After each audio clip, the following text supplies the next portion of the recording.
All right, guys, let's talk about the lottery. Also, on the last video, I should have just said that I don't think Austin Reeves is a number 2 guy. So, Wizards fans, your basketball lives have maybe changed forever. We're going to talk everything, but let's start with the first pick. Wizards are going AJ, right? We assume. I mean, DeBonsa, big, physical, self-creating forward who gets downhill like a madman, has shown some juice as an off-the-dribble three-point shooter already. And admittingly, it gets, for the short term, you got to sift through some things because of AD here, and just a front court of AD, Sar, DeBonsa, like Keyshawn is moving to the 2. Like maybe you're just a jumbo team for a bit. I mean, they're good. There's going to be lineups like that, right? At the least, assuming they draft AJ. Could they go Darren? Could they go Boozer? Sure. But obviously AJ just gives them more of a scoring ceiling than any of their other prospects. I mean, Sar made a lot of progress in year 2, was more physical, scored more inside, turned down the three-point rate, all that stuff. That's great. Keyshawn, of course, got better. Koulibaly, don't know if the jump shot's ever really going to be there. Trey Johnson can make shots, but AJ is a whole different thing. AJ's just got a higher scoring ceiling than all those guys, and I know that AJ defensively, like he's got the tools to do a lot defensively. He's got to like figure it out a bit, but him and Sar next to each other is a nice foundation of just size and length, right? Now, as far as how Trey and AD play into this, well, I mean, AJ did have a crazy usage in college. Like he was asked to do so much for them, and I mean, Trey and AD can take some off of his plate offensively in the short term. But what you don't want is Trey Young taking too much away from AJ. Like you got to lean into that self-creation. And sure, AJ has the athleticism and the size to screen and roll and all that, but that's not the number one thing for him. But anyway, look, the Wizards, when was the last time the Wizards got the first pick? What, it was John Wall? Yeah, back in 2010. The Wizards have they have the potential to escape NBA purgatory. Congrats to the Wizards. The Nets and the Kings are looking at you with a lot of jealousy right now. Okay, the Jazz. Darren Peterson, call it a day. Actually, first I should say this. How mad is the NBA that the Jazz got the second pick? Because they were really pissed off at the Jazz this year. They were also pissed off at the Pacers, so maybe they're happy about that one. So roster-wise, it is certainly easier to imagine just slotting in Darren Peterson than it is Boozer to a roster that's about to pay Kessler, and you've got Jaren and you got Markkanen in the front court. Boozer's very skilled and strong, but just fitting him in there, at the same time, if you think Boozer's the number 1 guy, then I mean, the cliche always is draft the guy and figure it out later. But that would be a lot of front court guys who matter for them. Look, the thing with Peterson was just the medical stuff, right? Like, enough has been said about his college season. Missed games, full body cramps. The shot is there. The downhill athleticism perhaps looked a little better before all the injuries in college, but even so, people are very optimistic about all that stuff. Like, by all accounts, Darren Peterson is awesome. And if the Jazz put him into that offense where it's just a lot of DHOs and a lot of down screens to come off of, like we saw that with Ace Bailey in his rookie season, that'd be good stuff, man.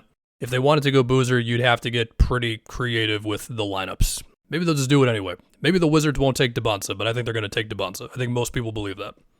For the Grizzlies, okay, so the immediate combo could be the fit of Cam Boozer and Zach Edey, where Edey, I mean, the advanced numbers were unbelievable this year, like the impact stuff, but he also played like 18 games. It was 11, my bad. Look, with Cam Boozer, basically he's a very strong, very skilled, back to the basket, cuts, inverted pick and roll, push and transition, can also shoot and make plays for guys as a hub on offense. He can get downhill and spray out to guys. Like Cam Boozer's very talented. The questions are really the defense, and also even with the shooting, is perhaps the style of scoring he has a little too difficult. But the dude is built. Like, he's ready to walk in the NBA right now and body guys around the basket. Also, the rebounding goes crazy. And so when you think about that next to Zach Edey, who played 11 games this past season, but the impact stuff was like crazy. First off, those two would just be a physical handful to deal with. Like, you just got to deal with those two just battling you on the boards, possession after possession, just bashing into your front court players. Like, this team, honestly, grit and grind Grizzlies would be back. It should be said, like, we do need to worry about Zach Edey's health, but offensively, yeah, those two would be a lot. Boozer can shoot.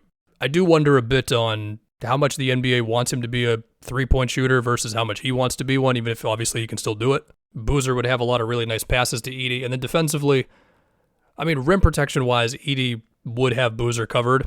I guess the question then becomes, while Edey has been better at guarding outside of the paint than I think the biggest detractors of him believed he could be, that is still just going to be a challenge for him in his career against certain teams, whatever, right? And then you combine that with Boozer, who, like, the defensive questions with Boozer, I don't think look as bad if he's guarding fours, but they're still going to exist anyway. And so, I don't know, if you want to be a hater on the Cam Boozer, Zach Edey thing, which not a guarantee it happens, but it's very possible it happens. I'll tell you what, they'd be very fun together.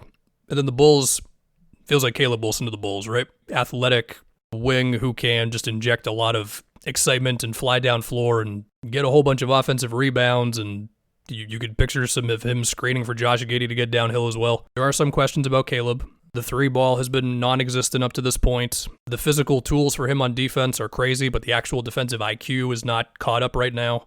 Look, we're going to do this for a while. There's going to be ways to talk yourself into and out of any prospect and any fit that you want to do. This is very bad for the Nets and the Kings. The Nets had the third worst record. They fall to 6. The Kings had the 5th worst. They fall to 7. Kings fans are very upset about the team winning some games late in the year. Now, I've already said this, so I don't want to take too long on it. I don't like the fact that a team like the Nets can fall out of the top 5 2 years in a row when they're this bad. I just don't think that's how the draft should operate. Obviously, you can't make guarantees unless you just get rid of the lottery altogether. But yeah, and now, if the new odds end up being the thing, it's going to be even more difficult. Now, at number 6, the Nets will still have a lot of these guards available to them. We'll see what the Clippers do at number 5. Also, massive win for them. We'll get to that.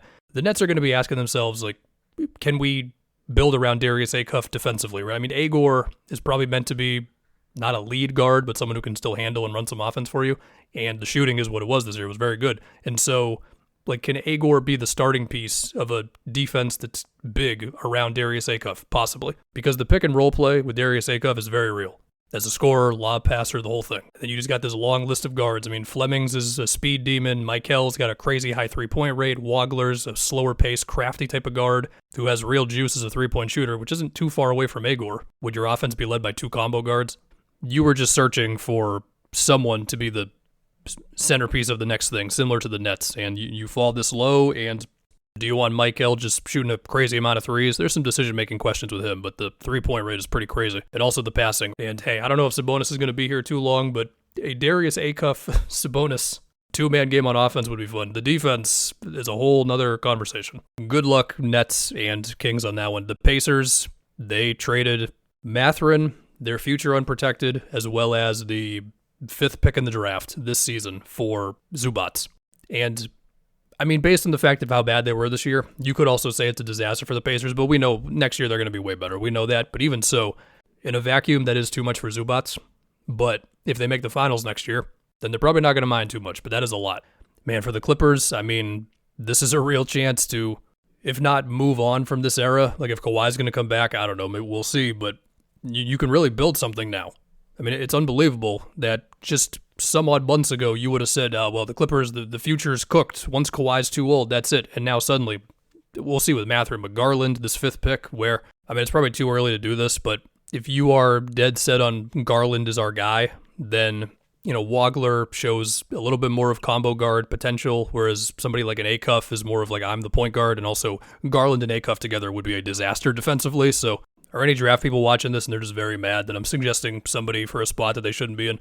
So anyway, that's all crazy. The Pelicans, it was the 8th pick. They traded Derek Queen for the 8th pick this year. So I guess they escaped total humiliation, but even so, not a win for them, definitely a win for Atlanta. Although there was a lot of talk with the Hawks this year about how they could use this pick to get like really the next franchise cornerstone, but they can get a guard to build on what they've got. And I mean, after the Trey trade, I mean, they were better with CJ than they were with Trey. And so if you just have a guard who defensively doesn't have to be awesome or close to it, but just can't be as bad as Trey was, they had a run there.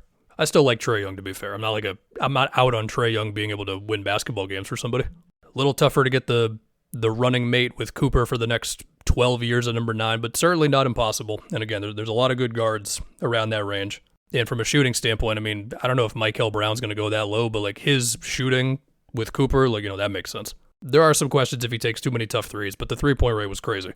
OKC did not get the top pick, so that's huge. The Bucks at number 10, I would say, does not massively change anything about Giannis' situation.